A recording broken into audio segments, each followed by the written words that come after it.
नमस्कार, मैं हूं पूजा चौहान। प्रश्नशाला में आप सभी का फिर से स्वागत है। हमारे साथ जुड़ गई है miss Pooja Bhalla, the founder of easy vastu.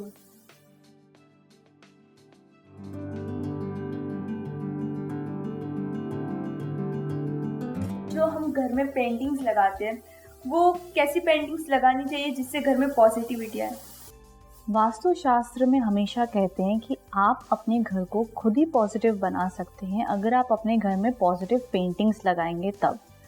लेकिन मैं जब भी किसी के भी घर में वास्तु विजिट के लिए जाती हूँ, 90% मैं ये देखती हूँ कि लोग अपने घरों में बहुत सारी पेंटिंग्स लगा देते हैं, लेकिन उनमें से बहुत सारी पेंटिंग्स नेगेटिव होती हैं या पजल्ड होती हैं या कंफ्यूजिंग होती हैं।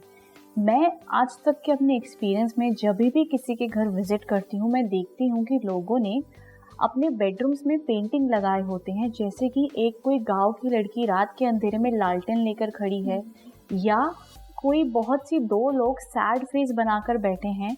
बहुत से लोग ये भी कहते हैं, इनफैक्ट मैंने भी एक्सपीरियंस किया है, कि आप किसी का भी मूड जज कर सकते हैं उनके घर में पेंटिंग्स के थ्रू। अगर आप किसी के भी घर में जाते हैं और उनके बेडरूम में नेगेटिव पेंटिंग्स लगी हैं, जस्ट आस्क देम कि आपका रिलेशनशिप कैसा चल रहा है। You will definitely find the obstacles happening into their relationship. उसकी वजह यह है कि आप अपने घर में जब भी कोई पेंटिंग्स लगाते हैं, वो आपके सबकॉन्शियस माइंड पे एक इमेज छोड़ती है 24/7। आप जब भी उस पेंटिंग को देखते हैं, अगर आपके घर में वो पेंटिंग्स पॉजिटिव हैं, so you will get the benefits of creating positivity into your life. वहीं अगर वो पेंटिंग्स नेगेटिव हैं या कंफ्यूजिंग हैं या डल हैं, so it will create a lot of hurdles into your life. उसी तरीके से मैं हमेशा कहती हूँ कि बेडरूम्स में तो पेंटिंग्स हमेशा पॉजिटिव होनी ही चाहिए। Keep a painting of a happy family into your house. अगर आपको अपनी हैप्पी फैमिली की पेंटिंग लगानी है तो आप हमेशा उसे साउथ वेस्ट की दिशा में लगाएं, और बहुत अच्छा होगा अगर उस फैमिली पेंटिंग को आप गोल्डन में फ्रेम कर दें तो ये भी बहुत पॉजिटिविटी लेकर आता है इन फैमिली हार्मनी।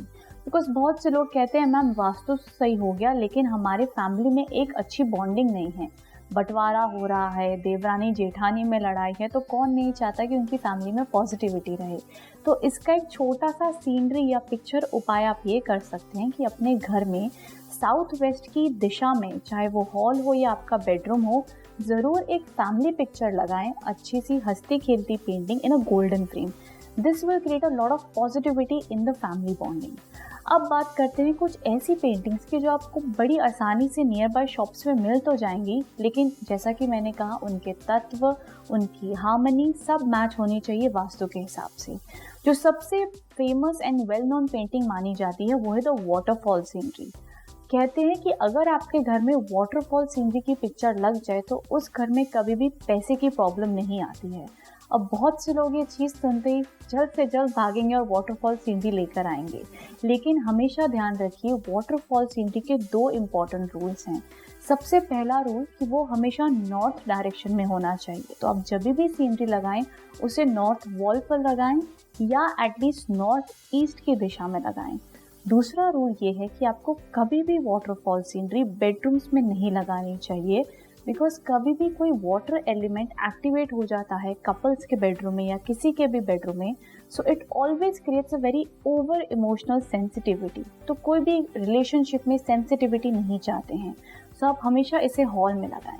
साथ ही साथ जो दूसरी वेल नोन पेंटिंग मानी जाती है वास्तुशास्त्र में या फेंगशुई में, वो ये कही जाती है the horse scenery. Horse scenery बहुत से लोग अपने घरों में लगा लेते हैं ये सोचकर कि हमें वो सारे बेनिफिट्स मिलेंगे जो हम गूगल पर या नियर बाय लोगों से सुनते हैं, लेकिन लोग अगेन द छोटे छोटे रूल्स भूल जाते हैं। The number 1 rule for placing a horse scenery into your house is that जब भी आप घोड़े की सीनरी खरीदने जाते हैं, ध्यान दें कि वो 8 घोड़े होने चाहिए या 7 घोड़े होने चाहिए। साथ ही साथ उन घोड़ों के कलर डिफरेंट होने चाहिए। बहुत से लोग या तो पूरे वाइट कलर के हॉर्सेस ले आते हैं running in a blue scenery, even that won't work the results you are looking for. घोड़े हमेशा 8 या 7 डिफरेंट कलर्स में होने चाहिए। They should be running very happily and aggressively towards a destination. ना कि बैठे हुए घोड़े होने चाहिए, ना कि खड़े हुए घोड़े। उनका मोशन एक भागता हुआ होना चाहिए। साथ ही साथ हमेशा ध्यान रखें, जब भी आप घोड़े की सीनरी घर में लेकर आते हैं उसे आपको हमेशा साउथ वॉल पर ही लगाना है। उसके बाद तीसरा रूल ये अप्लाई होता है कि जब भी आप घोड़े की सीनरी घर पर लाएं तो वो एटलीस्ट आपके घर से बाहर भागते हुए होने चाहिए, तभी आपको वो रिजल्ट देते हैं। या तो अगर घर के बाहर नहीं भी भाग सकते हैं तो एटलीस्ट आपकी विंडो से बाहर जाने चाहिए, क्योंकि जब भी हम घोड़े की सीनरी लाते हैं हम ये चाहते हैं कि हमें फेम मिले, सक्सेस मिले, हम घर से बाहर जाएं और इनकम कमाने। मैं जनरली लोगों को रेकमेंड करती हूँ अपने घर में हॉर्स की सीनरी लगाएं। अगर आपको लगता है आपके घर में कोई लेथार्जिक है, कोई लेजी है, बच्चे सुनते नहीं हैं, पढ़ाई नहीं कर रहे हैं, एक्टिव नहीं है, करेज नहीं है, तो ज़रूर अपने घर में हॉर्स की सीनरी लेकर आएं। आप देखेंगे कि आपके बच्चे या आपके हस्बैंड या फैमिली में सारे मेंबर्स एक्टिव हैं, एक्साइटेड हैं, करेजियस हैं to go out and work. So this also creates a very positivity into the attitude. But जैसा कि मैंने कहा, आप बस बेनिफिट्स के लालच के लिए सीनरीज लाकर ना लगाएं। अगर आपके पास हॉल में साउथ की वॉल अवेलेबल नहीं है या आप सीनरी लगाने के बाद आपके डोर के बाहर नहीं भाग सकते हैं, please don't buy a scenery. अगर सीनरी लगानी है तो ये छोटे छोटे रूल्स फॉलो करने चाहिए, देन ओनली छोटे छोटे उपायों के बड़े बड़े फायदे आपको तभी मिलते हैं।